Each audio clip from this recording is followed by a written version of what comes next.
Yo, what's going on, wrestling fans? This is the Undisputed Champ Sports Podcast. I am Preston. That is Tommy. Say what's up to the people.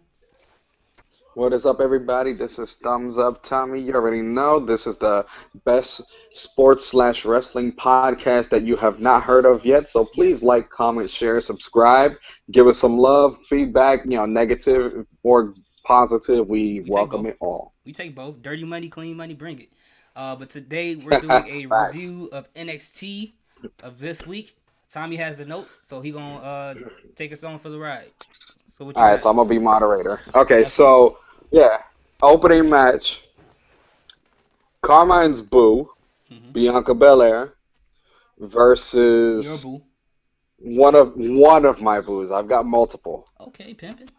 I'm, exactly. I'm a pimp like that. I got that Pimp, pimp, pimp pimp. juice. But anyway, one of my boos, the Blasian baddie, Mia Yim. And you know what? Hold on. Let me retract that for a second. And redo the introduction because Carmine will kill me if I don't introduce his boo the right way. Yeah. Carmine's boo, the EST of NXT, Bianca Belair, Mm-hmm. Put some respect on versus one. Versus exactly. Put some respect on her name. it. Versus one of my many boos, the Blasian baddie, the HBIC or head baddie in charge, Mia Yim. Absolutely. Absolutely. And first of all, before I say what I think of the match, I want you to tell me what you thought of this match, Preston. Okay, there's a couple of things here. All right, and I'm gonna try to run through them. One of the things I liked a lot about Bianca Belair in this match is that, like I said before, I love when people are able to tell a story in the ring without actually saying anything. Just their body language tells you everything you need to know about that character. And Bianca Belair exuded a lot of confidence, a little bit of arrogance in that match. And you could tell how she was handling Mia Yim, like giving her submission moves on her neck, pulling her hair every single chance she got the opportunity to. The moment when she sat on her back and was like picking out her nails like it was nothing. Like the way she was treating her, and this was like a strength versus strength match, and I really appreciate that part about Bianca Belair with Mia Yim. In this match, I wasn't too impressed with her. I know they brought up the fact that she did break her leg during the Mae Young Classic, and she had to change her style up a lot, and I did notice that because, I mean, as far as when she came to the WWE for the Man Classic, there's a lot of moves that she used to do as Jade that she's not doing now, like, springboard tornado DDTs or things like that. But she didn't seem that aggressive in this match. And I don't know if the story that was being told is because she's new and she seemed a little, like, not confident and seemed a little like she was nervous. Because she's a lot more aggressive than she was in this match. And I don't know what was the reason for that. I seen her do that a little bit with Matt Riddle too. But overall, as it was a great started match for Mia Yim. Hopefully, we see a lot more aggression out of her the next time around and see her do a little bit more moves. She did stick to her submission and her striking because she is trained in Muay Thai. So yeah, that's just how I felt about the match. It was a good solid match. I love Bianca Belair. She did great. All right, that's definitely. I would echo your sentiment toward the match because it wasn't a bad match, but it wasn't a great match Yeah. either. Like, and that just stems from me knowing what these two fine ladies can do. Hmm. That's not even scratch. That's barely scratching the surface of what they can both do. I'm Absolutely. telling you, and yeah. Absolutely. For anybody who's never seen either of these ladies fight, they're barely scratched the surface with this match. If you've never seen them before, watch their previous matches. Like for example, watch Bianca's match. Wait, she had more than one match against Nikki Cross, right? Yeah, she had two. Yeah, watch her matches with Nikki Cross. Watch. She had a decent match with Candice LeRae as well. And for Mia Yim, watch her matches in the Mae Young Classic this year, especially the one against Tony Storm, Yeah, and you'll yeah. see you'll see exactly what Preston and I are talking about. Like, because Bianca, she did her usual tactics, which very aggressive, smash mouth in your face style, and then Mia Yim, I would agree. I personally think she held back in this Yeah, she match. looked like she held back, especially on those drop Like kicks. she looked like she was just going through the motions on the match. Like she wasn't even really doing much of anything. And I mean, like it's like basically Like you know how when you're in high school you have to have a C average, a 2.0 to Hmm. play on the sports teams. Hmm. Well, I feel like Mia Yim was doing the high school athlete mentality of doing the bare minimum to pass classes just to make the just to make the team Hmm. in terms of the match. Like she was doing the bare minimum to make it look interesting. Yeah, I agree. And even with the sunset power bomb I saw she do, that was nice. But like you said, it seemed like she just did the bare. Even on the drop kicks, it looked like she stopped ahead of time to kind of slow down the momentum. I don't know if she was trying to Yeah, protect Bianca Belair. like she half-assed it, honestly. Yeah, I don't know if she was And trying to protect I don't know, Bianca. maybe I mean, well, one thing I did know going into this match is because they're pushing Bianca Belair heavily, Yeah. so I knew that even though Mia Yim, Jade, however you know her, Mhm. is the veteran in the match, Mhm.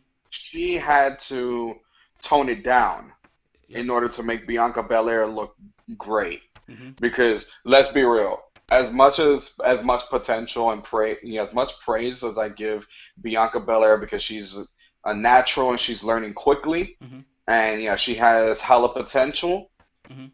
Mia Yim will wrestle circles around her if she were to go like full what's it called, full speed ahead. Like just if she were to go all out, Mia Yim would shit on Bianca Belair.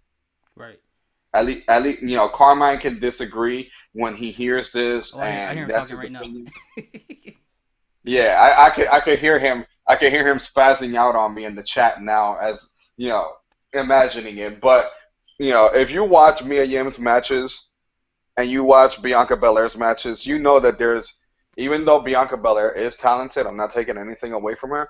There's a clear distinction in terms of, who's better. And Mia Yim had to tone it down quite a bit in order to make the match halfway competitive.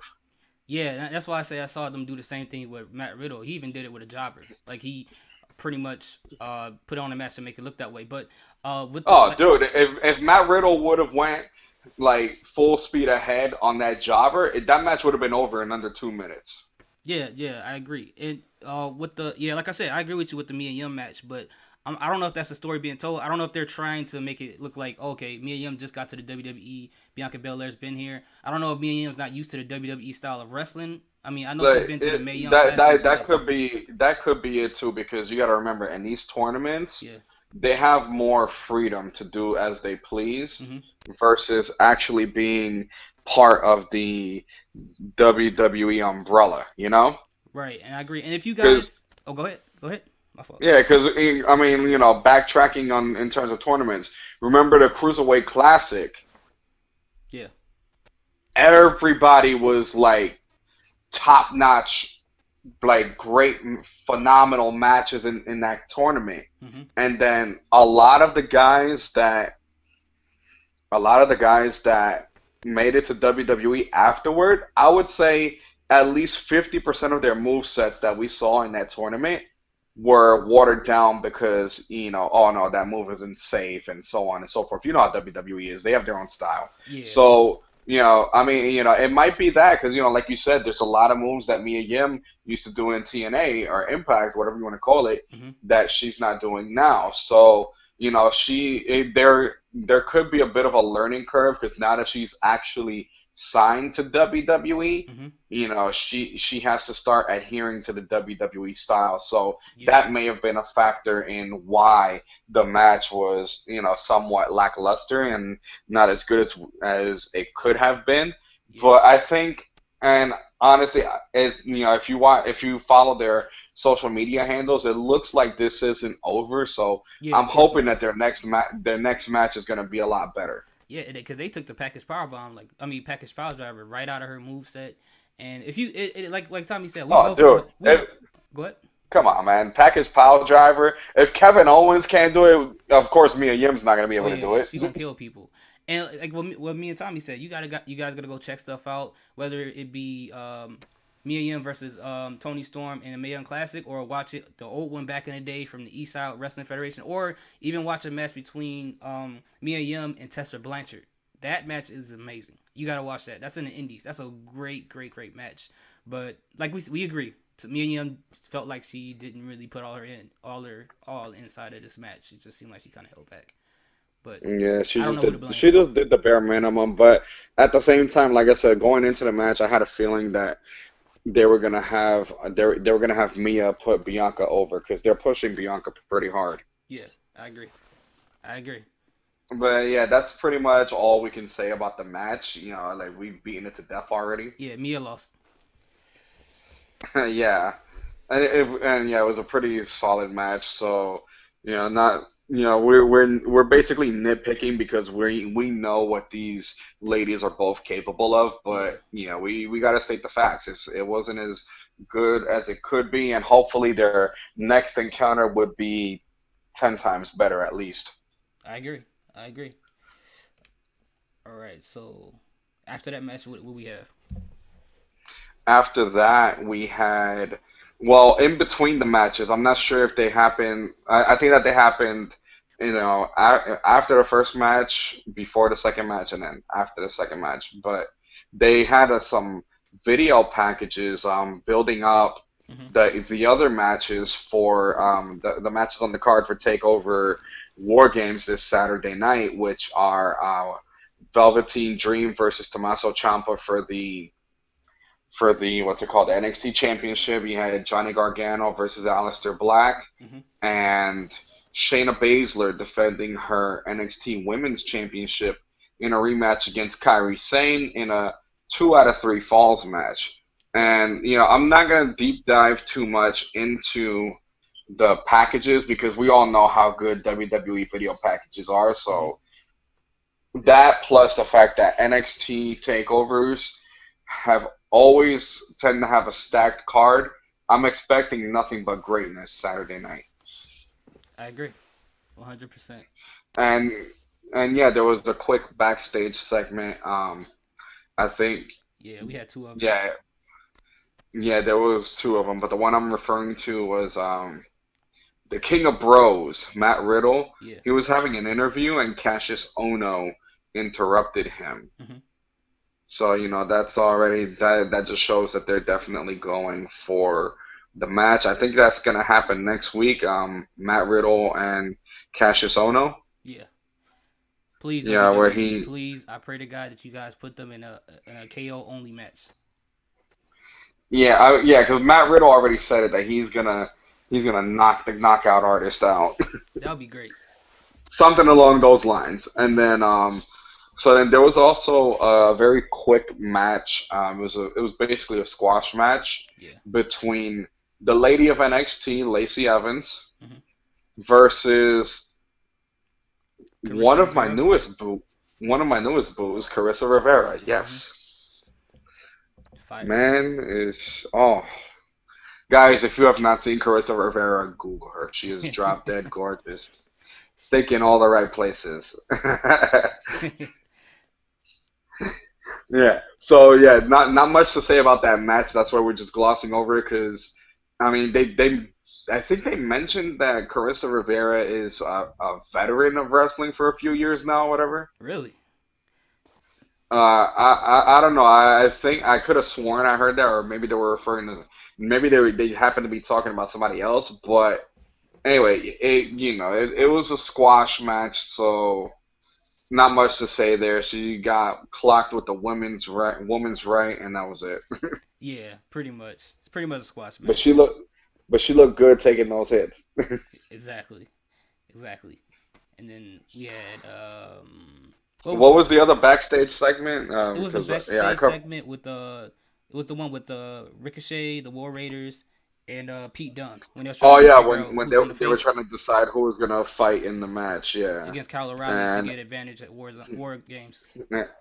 it ended up being Hanson. Yeah, yeah, it ended up being Hanson, and then man, So yeah, main event of the night, Hanson of the War Raiders, hmm representing the team of War Raiders, Pete Dunne and Ricochet, hmm versus Kyle O'Reilly of the Undisputed Era. hmm The winner would earn an advantage for their team hmm in the War Games match this Saturday night.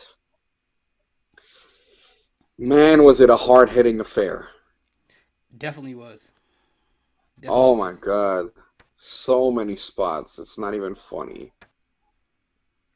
It was great because I like the fact that Kyle O'Reilly he tried to use Hansen's left leg as something. Hmm. He just got really desperate and was trying to pick him limb by limb, basically. But most likely, more than often, he focused more on that left knee. He even tried to sweep him. He ended up trying to kick him in the leg. At one point, he was on Hmm. the ground and he was trying submissions to every part of his body parts, and it was a very, very interesting match. And Hansen, I think he's probably one of a little bit more athletic person in the War Raiders group, and Yeah, he is. and it was a great match. It was great, hard hitting, like you said, very technical on Kyle O'Reilly's part, and Hmm. I guess you got to watch it to really see it. Like that's the only thing I got from it, really. Yeah, like there's not much to say. It's just in terms of like how we can describe it, but it was a really fun match. And of Absolutely. course, there was outside interference when Hansen had the match just about won. Hmm.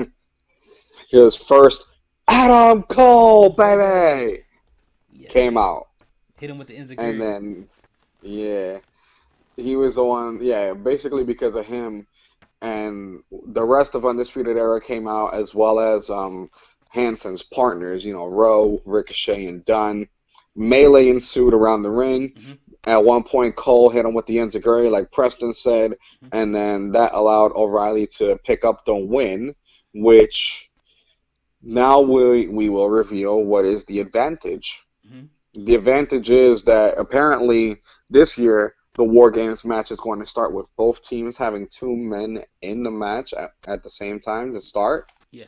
And then basically the advantage is that Undisputed Era will, once the time elapses, before a new man can enter the match, Undisputed Era is going to be the first team to have three men in the match. That's the advantage. Right. Oh, you know what? I just thought about something too with this match, and that I think that advantage thing is cool.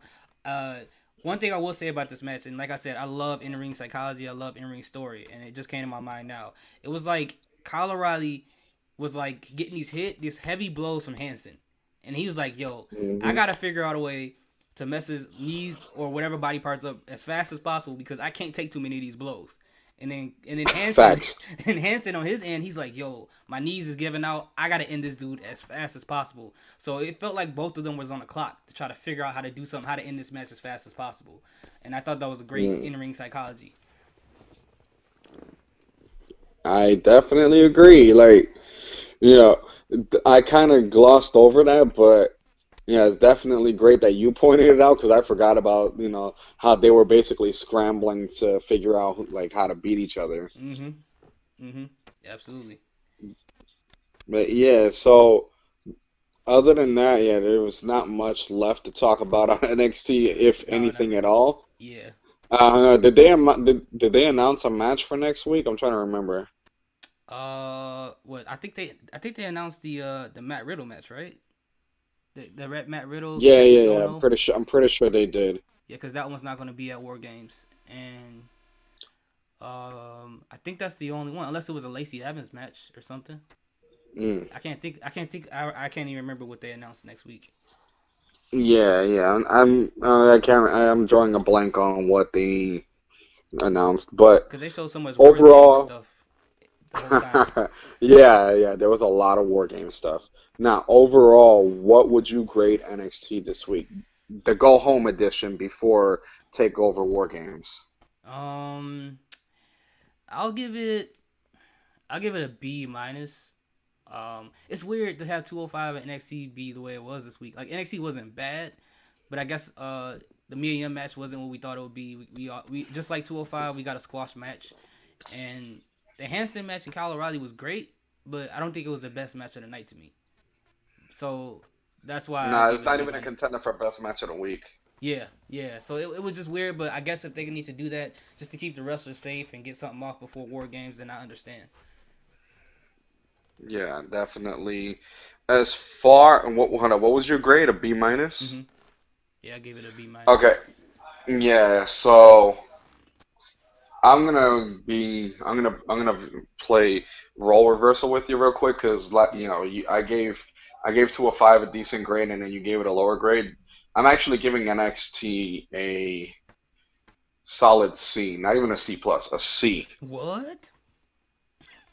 Yeah, I'm like I mean, surprised you like gave it as that. much, and yeah, like you know, I'm a big NXT mark, but I'm just like I just feel like the matches were kind of thrown together, like like other than other than per se the Mia Yim and Bianca Belair match, because that was built up from the week before. Hmm. Like there really wasn't much there because the highlight of the show really was the video packages. Yeah, pretty much for the most part. Yeah, like that's pretty much it. So being that the video packages were the highlight and the action was subpar at best, I gotta give it a C. Yeah, I'm not mad at that grade at all. Yeah, I agree. All right, you guys. Thank you guys for listening. That was our review results and recap of NXT for this week. If you guys agree or disagree with what you guys just heard, let us know in the comment section what you guys think. Did Mia Yim just kind of give an okay match, or did she just not put her full stuff into it? Was the Kyle O'Reilly and Hanson match the main event? Was that the great match of the night? Let us know. Please like, share, comment, subscribe to YouTube and the SoundCloud. We really appreciate y'all for listening. I'm Preston. That's Tommy. This is the Undisputed Champ Sports Podcast. Have a good day. Happy Rusev Day. Stay tuned for our predictions. Oh Peace. yeah.